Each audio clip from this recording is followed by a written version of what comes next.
এটা কিন্তু sign language হিসেবে ইউজ হচ্ছে। এবং অ্যারিস্টটল বিশ্বাস করে all of our language are actually science. হ্যাঁ, তো তুমি যে হাতটাকে ইন্ডিকেট করতেছো এটা একটা সাইন ল্যাঙ্গুয়েজ। এবং তুমি এখানে যে বইটা ক্যারি করতেছো, এই ক্যারি করাটা কিন্তু তুমি খালি বইয়ের জন্য পারতেছো এবং হয়তো বা কোনো কিছু লিমিটেড অবজেক্টের জন্য পারতেছো, কিন্তু সবকিছু পারবা না কিন্তু। মনে করো সূর্যের ব্যাপারে কথা বলতো, সূর্যের ব্যাপারে কথা বললে কিন্তু সূর্যকে তুমি হাতের সামনে নিয়ে আসতে পারবে না, তোমার সামনে নিয়ে আসতে পারবে না। তো তখন অ্যারিস্টটল বলছে যে এটা নেসেসারি হয়ে যায় যে একটা ধরনের আপনার হচ্ছে আনা, মনে করেন কনভেনশন ইন্ট্রোডিউস করা, যেটাকে আমরা ওয়ার্ড বলি, এটা কনভেনশন, মানে আমরা নিজেরা নিজে বানাই। হ্যাঁ, একটা জিনিস মনে রাখতে হবে, ওয়ার্ডস ওয়ার্ডস আমরা নিজেরা নিজে বানাই, কিন্তু কনসেপ্ট কিন্তু আমরা নিজেরা নিজে বানাই না। এই জিনিসটা খুব ভালো করে বুঝতে হবে। কনসেপ্ট হচ্ছে ইন্ডিপেন্ডেন্ট, কনসেপ্ট নিজেরা নিজেরা ফর্ম করে, সেলফ ফর্ম করে। আমার মনের ইচ্ছা কনসেপ্ট বানাতে পারি না, মনের ইচ্ছা ওয়ার্ড বানাতে পারি, কনসেপ্ট বানাতে পারি না।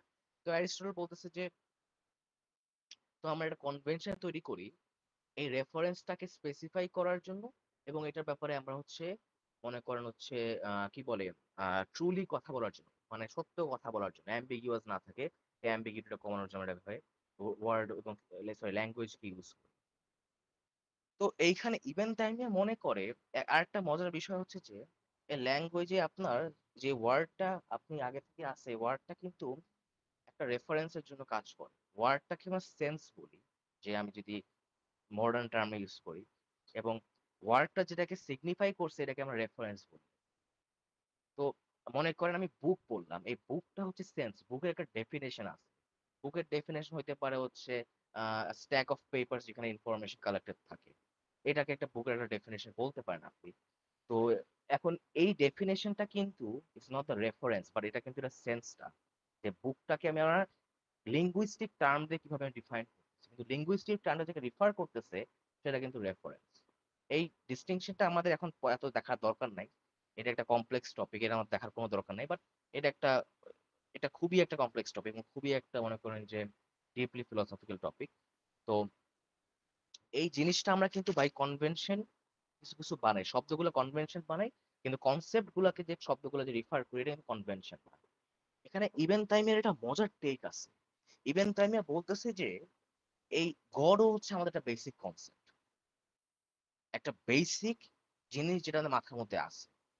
And আপনি যদি এই চ্যাপ্টারটা পড়েন, 2.1 এর পার্টটা যদি পড়েন, ইভেন টাইমে বলতেছে যে যদি আমি যে আর্গুমেন্টটাকে পুরাই মনে করেন যে কি বলবো ভিসাসলি সার্কুলার মনে হয়, একেবারে খুবই সার্কুলার, যে ইভেন টাইমে বলতেছে যে তাই কি কোরআনে আল্লাহ বলতেছে এখানে কিন্তু ইভেন টাইমে লিখছে, আমি ভুলে গেছি, আমি মনে আছে, আমি অনেকবার পড়ছি এই চ্যাপ্টারটা, তো আমি এটা মাথা থেকেই বলতেছি, বাংলাই বলতেছি।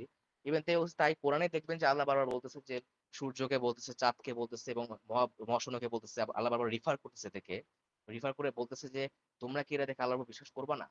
ইভেন টাইমে বলতেছে যে এই জিনিসটা উড অনলি মেক সেন্স যদি আমরা জানি এই সূর্যের মেকানিজম, চাঁদের মেকানিজম, এই মহাবিশ্বের মেকানিজমটা গডের একটা সাইন। এটা যদি আমরা না জানতাম তাহলে বুঝতাম না, এটা তো circular. That's the question, that's the thing question, যেটা ইভেন টাইমকে প্রুফ করতে হবে যে আসলে কি এটা সাইন নাকি, আগে থেকে প্রিসাপোজ করলে তো হবে না। ইভেন টাইমে মনে করে যে আমরা সামহাও এই সূর্যের ব্যাপারে, সূর্য, এই চন্দ্র, তারপরে আমাদের হিউম্যান নেচার, তারপরে এভরিথিং অ্যারাউন্ড আস, এই ক্রিয়েশনটা যে সবগুলাই গডের একটা মানে সাইন, এটা সামহাও আমাদের মাথার মধ্যে আসে। কিন্তু এই যে সাইনের নলেজটা, যে এই জিনিসগুলো যে গডকে রিফার করতেছে, এই নলেজটা কিন্তু ডাইলিউটেড হয়ে যেতে পারে। মানে এই নলেজটা এমন হইতে পারে যে আমরা এই নলেজটাকে লুজ করতে পারি। ফলস ফলস অ্যাসারশন এই নলেজটাকে কি বলবো আর কি, নলেজটাকে ফলস বানায় দিবে না, বাট নলেজটাকে আমাদের মাথার মধ্যে